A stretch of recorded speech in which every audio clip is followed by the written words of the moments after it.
మహబూబ్ నగర్ వెళ్దాం. అక్కడ మన ప్రతినిధి ప్రదీప్ మనకు అందుబాటులో ఉన్నారు. ప్రధానంగా చూసుకుంటే గ్రామాల్లో బీఆర్ఎస్ చేసిన అభివృద్ధి కనబడుతుందంటూ మంత్రి నిరంజన్ రెడ్డి చెప్పినటువంటి పరిస్థితి కనిపిస్తూ ఉంది. గ్రామాల్లో ప్రజలు భ్రమణదం పడుతున్నారని, తాగునీరు అలాగే విద్యా వైద్య రంగాల్లో తెలంగాణ టాప్లోనే ఉందని, ఆ ఘనత కూడా మొత్తంగా బీఆర్ఎస్ పార్టీకి చెందుతుందని కూడా చెప్పినటువంటి పరిస్థితి కనిపిస్తుంది. ఇక నిరంజన్ రెడ్డితో పూర్తి అప్డేట్స్ అందిస్తారు మన ప్రతినిధి ప్రదీప్. చెప్పండి. తెలంగాణలో ఎన్నికల వేడి మొదలైందనే చెప్పొచ్చు. దీనికి సంబంధించి ఉమ్మడి పాలమూరు జిల్లా వ్యాప్తంగా ప్రధాన పార్టీలు ఇప్పటికీ ప్రచారంలో మునిగిపోయాయి. బీఆర్ఎస్, బీజేపీ, కాంగ్రెస్ పార్టీలు తమ ప్రచారాలను కొనసాగిస్తూ బీఆర్ఎస్, కాంగ్రెస్ పార్టీలు తన మేనిఫెస్టోలను కాంగ్రెస్ పార్టీ 6 గ్యారంటీల ద్వారా ఇల్లు తిరుగుతూ గడప గడపలో ప్రజల ఓట్లు అడుగుతున్న పరిస్థితి ఉంది. అయితే ఇప్పుడు మనం నారాయణపేటలో ఉన్నాము. అయితే ఇటీవలే వైద్య వృత్తిలో ఉంటూ వైద్య వృత్తి చేస్తూ మొట్టమొదటిసారిగా కాంగ్రెస్ పార్టీ టికెట్ కేటాయించడంతో ఇక్కడ ప్రచారం నిర్వహిస్తున్న చిట్టెం నర్సిరెడ్డి వారసురాలు రఘువంత నేత వెంకటేశ్వర రెడ్డి కూతురు డాక్టర్ పర్ణికా చిట్టం రెడ్డి గారు ఉన్నారు. వారిని అడిగి విషయాలు తెలుసుకుందాం. మేడం, చెప్పండి, మొట్టమొదటిసారిగా రాజకీయాల్లోకి అరంగేట్రం చేస్తున్నారు. కాంగ్రెస్ పార్టీ టికెట్ కేటాయించింది. ఎట్లా ఉంది ప్రచారంలో? మీరు ఎట్లా తీసుకుపోతారు? మొట్టమొదటిసారి రాజకీయాలు, ఇంతవరకు వైద్య వృత్తిలో ఉండి ఇప్పుడు కొత్తగా రాజకీయాలు ఎట్లా అనిపిస్తుంది? కొత్త అన్ననండి, ఎందుకంటే తాతను చూశాను, నాన్నని చూశాను, తర్వాత సుకుమారెడ్డి అయిన మా మేనమామని కూడా చూస్తున్నాను. ఇంకా వేరే పార్టీలో ఉన్నా కూడా మా అత్త కానీ మా పెద్ద అందరినీ చూస్తూ వస్తున్నాను. రాజకీయం అయితే కొత్త అయితే కాదండి. ఇంకా ప్రచారం అంటారా, చాలా చాలా ప్రేమతోని స్వాగతిస్తున్నారు జనాలందరూ కూడా. చాలా సంతోషంగా ఉందండి. అయితే కాంగ్రెస్ పార్టీలో టికెట్ వస్తుందని ఇక్కడ సర్వేల ఆధారంగా కానీ, అయితే మీ మేనమా కుమ్మం శివకుమార్ రెడ్డి కూడా ట్రై చేశారు. అయితే ఎవరు ఊహించని రీతిలో టికెట్ మీకు వచ్చింది. అయితే చిట్టెం నర్సిరెడ్డిది చిట్టెం వెంకటేశ్వర రెడ్డి గారి సింపతి ఏమైనా పనిచేస్తుందా? వారి ఇప్పుడు మీ ప్రచారంలో ఎవరైనా గుర్తు చేస్తున్నారా? ప్రచారంలో వాళ్ళని గుర్తు చేసుకునే వాళ్ళు చాలా మంది ఉన్నారండి. ఎందుకంటే మీ తాతతో ఇలా ఉన్నామమ్మా, మీ నాన్నగారితో ఇలా ఉన్నామని చాలా మంది చెప్పుకుంటూ వస్తున్నారు. నేను చిన్నదాన్నప్పుడు నేను అంటున్నాను వాళ్ళకి, మీరే చెప్పాలి మా తాత మా నాన్న ఇంకెట్లుండే, ఇంకా మీ నుంచే తెలుసుకోవాలని చెప్తున్నాను. ఇంకా టికెట్ అంటారా అండి, అవును, సుకుమారెడ్డి గారికి రాబోయే టికెట్. ఆయన ఏమన్నారంటే లాస్ట్ టైం నేను మళ్ళీ పోటీ చేయను ఓడిపోతే అని చెప్పారు.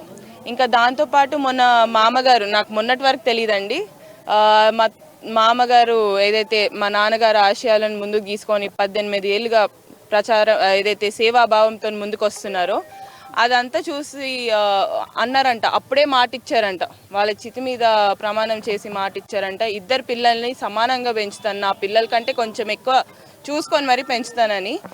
ఆయనకి అవకాశం వచ్చింది ఈసారి. మా తమ్ముడు చిన్నోడు, ఆయనకి ఏజ్ లేకపోవడం వల్ల ఇంకా నాకు ఈ అవకాశం ఇచ్చారు. సో ఆయన త్యాగం కూడా అనొచ్చు, సుకుమారెడ్డి గారి త్యాగం కూడా అనొచ్చు. దాంతో టికెట్ ఈరోజు నాకు కేటాయించడం జరిగిందండి. పెద్దలు, కాంగ్రెస్ పెద్దలు అందరూ కూడా గుర్తించి మరి, మా తాతగారు కానీ మా నాన్నగారిని గుర్తించి మరి నన్ను ముందుకు తీసుకొచ్చారండి. అయితే వైద్య వృత్తిలో ఉంటూ రాజకీయాల్లోకి మొట్టమొదటి డిఫరెంట్ వేవ్స్ అవునండి రాజకీయాలు. ఇప్పుడు ఎట్లా అనిపిస్తుంది ఇక్కడ రాజకీయం ఇక్కడ చేయడం వల్ల ప్రజల నుంచి మీకు ఎట్లాంటి స్పందన వస్తుంది? వైద్య వృత్తిలో ఉన్నానండి. అది వైద్య వృత్తిలోకి రావడానికి కారణం కూడా మా నాన్నగారు, మా తాతగారు. ఎందుకంటే వాళ్ళ కోరిక ఉండే నేను డాక్టర్ అవ్వడం అని. అయితే వాళ్ళు అన్నారు, వచ్చి అమ్మ ప్రజాసేవ చేసుకో, ఇక్కడ ఉండి డాక్టర్గా చేసుకో అని చెప్పారు. కానీ ఇలా అవకాశం వస్తుందని నేను కూడా అనుకోలేదు. వైద్యంతో పాటు ప్రజాసేవ కూడా అవకాశం ఇచ్చినందుకు అసలు చాలా చాలా సంతోషంగా ఉంది. తప్పకుండా చేస్తానండి, ప్రజల కోసం ఉంటాను. డాక్టర్ అనుకొని నేను ఇంకా హైదరాబాద్ వెళ్ళిపోతా అని చాలామంది అనుకుంటుండొచ్చు కదా, వెళ్ళిపోతుంది ఉండదేమో అని. నేను వచ్చానంటే ఇక్కడ ఉండడానికే వచ్చానండి, మళ్ళీ పోవడం అనేది ఉండదు. ప్రధానంగా బీఆర్ఎస్ పార్టీ సిట్టింగ్ ఎమ్మెల్యే 2 సార్లు విజయం సాధించాడు. 3వసారి హైట్రిక్ కొట్టే దిశగా ఈసారి హైట్రిక్ నాదే విజయం అంటున్నారు. ఎట్లా తట్టుకుంటారు? నేను ఒకటి చెప్తానండి, 10 సంవత్సరాల క్రితం ఆయన కూడా కొత్తగానే వచ్చారు కదా, ప్రజలు రిసీవ్ చేసుకున్నారు ఆయనను కూడా. ఈసారి నాకు కూడా అవకాశం ఇస్తారని అనుకుంటున్నాను. 10 years ఒకరికి అవకాశం ఇచ్చారు. ఆయన ఎంత పని చేశారో నాకైతే 4-5 రోజుల నుంచి తిరుగుతున్నానండి. బాగా ప్రజల నుంచి వచ్చే స్పందన చూస్తున్నాను. మాకైతే ఏం కాలేదమ్మా, ఏ స్కీమ్ కూడా అందలేదు అనేది చాలా నిరాశతో ఉన్నారు ప్రజలు. ఈసారి నీకు అవకాశం ఇస్తాం, తప్పకుండా ఇస్తామని స్వాగతిస్తున్నారు. నేను అనుకుంటున్నాను అదే స్వాగతం నాకు ముందు కూడా చాలా ఉపయోగపడుతుంది అనుకుంటున్నాను. తప్పకుండా ఈసారి నాకైతే నమ్మకం ఉందండి, ప్రజలు నాకు ఈసారి అవకాశం ఇస్తారని. ప్రధానంగా నారాయణపేట నియోజకవర్గంలో ప్రజలు మీకు ఈ గడప గడప తిరుగుతుంటే ఎటువంటి సమస్యలు ఉన్నాయి? నారాయణపేటలో ఇంకా చేయాల్సిన సమస్యలు ఏమున్నాయి? నారాయణపేటలో సమస్యలు అనేవి చాలా ఉన్నాయండి. ముందుగా మాట్లాడుకుంటే మండలాలు, కొత్తగా మండలాల కోసం చాలామంది పోరాడుతున్నారు. కోటకొండ కానీ, కానుకుర్తి కానీ, గార్లపాడు కానీ, ఈ 3 మండలాలు చేయాలని ఎప్పటి నుంచో వాళ్ళు నిహార దీక్షలు కానీ దీక్షలు చేసుకుంటూ వస్తున్నారు, కానీ ఎవరు స్పందించలేదండి. కానీ మొన్న మీటింగ్ అయినప్పుడు మాత్రం చెప్పామండి, తప్పకుండా అధికారంలోకి వస్తే ముందుగా మండలాలు చేస్తామని చెప్పాము. అదొక విషయం అండి. ఇంకోటి స్కీమ్స్ అనేటివి ఏవి కూడా అందట్లేదు అనేది. అందట్లేదు అంటే కొంతమందికి అందుతున్నాయి అంటున్నారు, మేబీ దట్ కుడ్ బి ఒక 10% అందుతున్నాయేమో, కానీ 90% వరకు అందట్లేదు. ఆ దిశగా అని మేము నడుచుకుంటామండి. ఇంకా దాంతోపాటు మా కాంగ్రెస్ పార్టీ ఏదైతే 6 గ్యారెంటీలు ఇచ్చినాయో ఆ 6 గ్యారెంటీలు కూడా తప్పకుండా అమల్లోకి తెస్తాము, తప్పకుండా ప్రజల కోసం ఉపయోగించడానికి తప్పకుండా ప్రయత్నిస్తామండి. ఏదైతే ఒకవైపు బీఆర్ఎస్ పార్టీ కర్ణాటక రాష్ట్రం అతి సమీపంలో ఉంది. కర్ణాటకలో ఏదైతే కాంగ్రెస్ ప్రభుత్వం ఇక్కడ ఇచ్చిన హామీలను అక్కడ నెరవేరట్లేదు అంటున్నారు, అంటే దీని మీద మీరేమంటారు? అది తప్పుడు ప్రచారం అండి. అక్కడ నుంచి చాలామంది ప్రజలు కూడా వచ్చారు, నన్ను కలిసారు, ఎందుకంటే పక్కనే కాబట్టి. అమల్లోకి వస్తున్నాయి, చాలామంది తప్పుడు ప్రచారం అయితే చేస్తున్నారని అయితే చెప్పారు. సో ఆ తప్పుడు ప్రచారం అనేది ఏంటంటే జనాలను డైవర్ట్ చేయడానికి చేస్తున్నారు. అది కాదండి, అన్ని పథకాలు కూడా అమల్లోకి వచ్చాయి, ఆల్రెడీ నడుస్తున్నాయండి. వర్క్ అయితే నడుస్తుంది. ఆబ్వియస్లీ కొన్ని నెలలైనాయి, టైం పడుతుండొచ్చు, కానీ అన్నీ తప్పకుండా అమల్లోకి వస్తాయి కూడా. ఇంకా మనం కూడా కాంగ్రెస్ పార్టీ అధికారంలోకి రాగానే కూడా నెలలోపు ఇవన్నీ పథకాలు కూడా 6 గ్యారెంటీలు ఏవైతే ఉన్నాయో అవన్నీ కూడా అమల్లోకి వస్తాయండి. ఒకటి కుటుంబం, మీ పెద్దనాన్న బీఆర్ఎస్, నాకు తెలుసు, మీరు కాంగ్రెస్, దీన్ని ఎట్లా చూస్తారు? అంటే ఎవరు వ్యక్తిగత ఇది కదా అండి, నేను దాని మీద ఎక్కువ కమెంట్ చేయను. ఎందుకంటే వారు వేరే పార్టీ, వీరు వేరే పార్టీ, మా అత్తగారు వేరే పార్టీ అని అంటారు. కానీ ముందు నుంచి మా తాతగారు కానీ మా నాన్నగారు కానీ కాంగ్రెస్ పార్టీ నుంచి అయితే గెలిచారు. అదే పార్టీ నుంచి అయితే నేనైతే ముందుకు వచ్చానండి, అంతే. ఇక్కడ చిట్టం నరసింహారెడ్డి గారు, చిట్టం వెంకటేశ్వర రెడ్డి సింపతి అని పనిచేస్తుంది, ఇక్కడ ప్లస్ అవుతుందా? సింపతి అననండి, వాళ్ళ ప్రేమ అంటాను. వాళ్ళ మీద జనాలు చూపించిన ప్రేమ అంటాను, సింపతి అయితే అనను. అదే ప్రేమని నాకు కూడా ఇస్తున్నారు, చాలా చాలా సంతోషంగా ఉందండి. మొత్తం మీద నారాయణపేట నియోజకవర్గంలో రేపు గెలుపు దిశగా సాగనున్నారా? ప్రధానంగా మీ అస్త్రాలు ఏంటి ఈ ప్రచారం? అస్త్రాలు ఒకటే అండి, ప్రజాసేవ ఒకటే అస్త్రం, ఇంకేం లేదు. ప్రజల కోసం ముందుకొచ్చాను, ప్రజల సేవలో మునిగిపోతాను, తప్పకుండా అందరి కోసం ముందుండి నడుస్తానండి. అయితే ఇది ఏదైతే ప్రచారంలో కాంగ్రెస్ భాగంగా నారాయణపేట ప్రజలు తనను ఒక సోదరిగా భావించి ఆదరిస్తున్నారంటూ రాబోయే రోజుల్లో నారాయణపేట నియోజకవర్గంలో నెలకొన్న సమస్యలపై దృష్టి సారిస్తానని, ప్రజాసేవే లక్ష్యంగా తాను ఈ రాజకీయాల్లోకి వచ్చినట్టు, తన తాత తన తండ్రి పైన ఉన్న ప్రేమను కూడా ఈ నారాయణపేట ప్రజలు ఇప్పటికీ తనపై చూపిస్తున్నారని, దాంతో ఈ నారాయణపేట నియోజకవర్గంలో గెలుపు దిశగా సాగుతారు. తెలంగాణలో ఎన్నికల వేడి మొదలైందనే చెప్పొచ్చు. దీనికి సంబంధించి ఉమ్మడి పాలమూరు జిల్లా వ్యాప్తంగా ప్రధాన పార్టీలు ఇప్పటికీ ప్రచారంలో మునిగిపోయాయి. బీఆర్ఎస్, బీజేపీ, కాంగ్రెస్ పార్టీలు తమ ప్రచారాలను కొనసాగిస్తూ బీఆర్ఎస్, కాంగ్రెస్ పార్టీలు తన మేనిఫెస్టోలను కాంగ్రెస్ పార్టీ 6 గ్యారెంటీల ద్వారా ఇల్లు తిరుగుతూ గడప గడపలో ప్రజల ఓట్లు అడుగుతున్న పరిస్థితి ఉంది. అయితే ఇప్పుడు మనం నారాయణపేటలో ఉన్నాము. అయితే ఇటీవలే వైద్య వృత్తి చేస్తూ మొట్టమొదటిసారిగా కాంగ్రెస్ పార్టీ టికెట్ కేటాయించడంతో ఇక్కడ ప్రచారం నిర్వహిస్తున్న చిట్టెం నర్సిరెడ్డి వారసురాలు రఘువంత నేత వెంకటేశ్వర రెడ్డి కూతురు డాక్టర్ పర్ణికా చిట్టం రెడ్డి గారు ఉన్నారు. వారిని అడిగి విషయాలు తెలుసుకుందాం. మేడం, చెప్పండి, మొట్టమొదటిసారిగా రాజకీయాల్లోకి అరంగేట్రం చేస్తున్నారు, కాంగ్రెస్ పార్టీ టికెట్ కేటాయించింది, ఎట్లా ఉంది ప్రచారంలో? మీరు ఎట్లా తీసుకుపోతారు? మొట్టమొదటిసారి రాజకీయాలు, ఇంతవరకు వైద్య వృత్తిలో ఉండి ఇప్పుడు కొత్తగా రాజకీయాలు ఎట్లా అనిపిస్తుంది?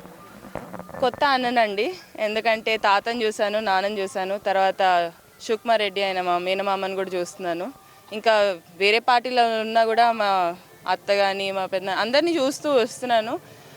రాజకీయం అయితే కొత్త అయితే కాదండి. ఇంకా ప్రచారం అంటారా, చాలా చాలా ప్రేమతోని స్వాగతిస్తున్నారు జనాలందరూ కూడా, చాలా సంతోషంగా ఉందండి. అయితే కాంగ్రెస్ పార్టీలో టికెట్ వస్తుందని ఇక్కడ సర్వేల ఆధారంగా కానీ అయితే మీ మేనమా కుమ్మం శివకుమార్ రెడ్డి కూడా ట్రై చేశారు. అయితే ఎవరు ఊహించని రీతిలో టికెట్ మీకు వచ్చింది. అయితే చిట్టెం నర్సిరెడ్డిది చిట్టెం వెంకటేశ్వర రెడ్డి గారి సింపతి ఏమైనా పనిచేస్తుందా? వారి ఇప్పుడు మీ ప్రచారంలో ఎవరైనా గుర్తు చేస్తున్నారా? ప్రచారంలో వాళ్ళని గుర్తు చేసుకునే వాళ్ళు చాలా మంది ఉన్నారండి. ఎందుకంటే మీ తాతతో ఇలా ఉన్నామమ్మా, మీ నాన్నగారితో ఇలా ఉన్నామని చాలా మంది చెప్పుకుంటూ వస్తున్నారు. నేను చిన్నదాన్నప్పుడు నేను అంటున్నాను వాళ్ళకి, మీరే చెప్పాలి మా తాత మా నాన్న ఇంకెట్లుండే, ఇంకా మీ నుంచే తెలుసుకోవాలని చెప్తున్నాను. ఇంకా టికెట్ అంటారా అండి? అవును, శివకుమార్ రెడ్డి గారికి రాబోయే టికెట్. ఆయన ఏమన్నారంటే లాస్ట్ టైము నేను మళ్ళీ పోటీ చేయను ఓడిపోతే అని చెప్పారు. ఇంకా దాంతోపాటు మొన్న మామగారు, నాకు మొన్నటి వరకు తెలియదండి, మా మామగారు ఏదైతే మా నాన్నగారు ఆశయాలను ముందుకు తీసుకొని 18 ఏళ్ళుగా ప్రచారం ఏదైతే సేవాభావంతో ముందుకు వస్తున్నారో అదంతా చూసి అన్నారంట, అప్పుడే మాట ఇచ్చారంట, వాళ్ళ చితి మీద ప్రమాణం చేసి మాట ఇచ్చారంట, ఇద్దరు పిల్లల్ని సమానంగా పెంచుతాను, నా పిల్లల కంటే కొంచెం ఎక్కువ చూసుకొని మరీ పెంచుతానని. ఆయనకి అవకాశం వచ్చింది ఈసారి. మా తమ్ముడు చిన్నోడు, ఆయనకి ఏజ్ లేకపోవడం వల్ల ఇంకా నాకు ఈ అవకాశం ఇచ్చారు. సో ఆయన త్యాగం కూడా అనొచ్చు, శివకుమార్ రెడ్డి గారి త్యాగం కూడా అనొచ్చు. దాంతో టికెట్ ఈరోజు నాకు కేటాయించడం జరిగిందండి. పెద్దలు, కాంగ్రెస్ పెద్దలు అందరూ కూడా గుర్తించి మరి మా తాతగారు కానీ మా నాన్నగారిని గుర్తించి మరి నన్ను ముందుకు తీసుకొచ్చారండి. అయితే వైద్య వృత్తిలో ఉంటూ రాజకీయాల్లోకి మొట్టమొదటి డిఫరెంట్ వేవ్స్. అవునండి. రాజకీయాలు ఇప్పుడు ఎట్లా అనిపిస్తుంది? ఇక్కడ రాజకీయం ఇక్కడ చేయడం వల్ల ప్రజల నుంచి మీకు ఎట్లాంటి స్పందన వస్తుంది? వైద్య వృత్తిలో ఉన్నానండి. అది వైద్య వృత్తిలోకి రావడానికి కారణం కూడా మా నాన్నగారు మా తాతగారు. ఎందుకంటే వాళ్ళ కోరిక ఉండే నేను డాక్టర్ అవ్వడం అని. అయితే వాళ్ళు అన్నారు, వచ్చి అమ్మ ప్రజాసేవ చేసుకో, ఇక్కడ ఉండి డాక్టర్గా చేసుకో అని చెప్పారు. కానీ ఇలా అవకాశం వస్తుందని నేను కూడా అనుకోలేదు. వైద్యంతో పాటు ప్రజాసేవ కూడా అవకాశం ఇచ్చినందుకు అసలు చాలా చాలా సంతోషంగా ఉంది. తప్పకుండా చేస్తానండి, ప్రజల కోసం ఉంటాను. డాక్టర్ అనుకొని నేను ఇంకా హైదరాబాద్ వెళ్ళిపోతా అని చాలామంది అనుకుంటుండొచ్చు కదా, వెళ్ళిపోతుంది ఉండదేమో అని. నేను వచ్చానంటే ఇక్కడ ఉండడానికే వచ్చానండి, మళ్ళీ పోవడం అనేది ఉండదు. ప్రధానంగా బీఆర్ఎస్ పార్టీ సిట్టింగ్ ఎమ్మెల్యే 2 సార్లు విజయం సాధించాడు. మూడోసారి హైట్రిక్ కొట్టే దిశగా ఈసారి హైట్రిక్ నాదే విజయం అంటున్నారు. ఎట్లా తట్టుకుంటారు? నేను ఒకటి చెప్తానండి, 10 సంవత్సరాల క్రితం ఆయన కూడా కొత్తగానే వచ్చారు కదా, ప్రజలు రిసీవ్ చేసుకున్నారు ఆయనను కూడా.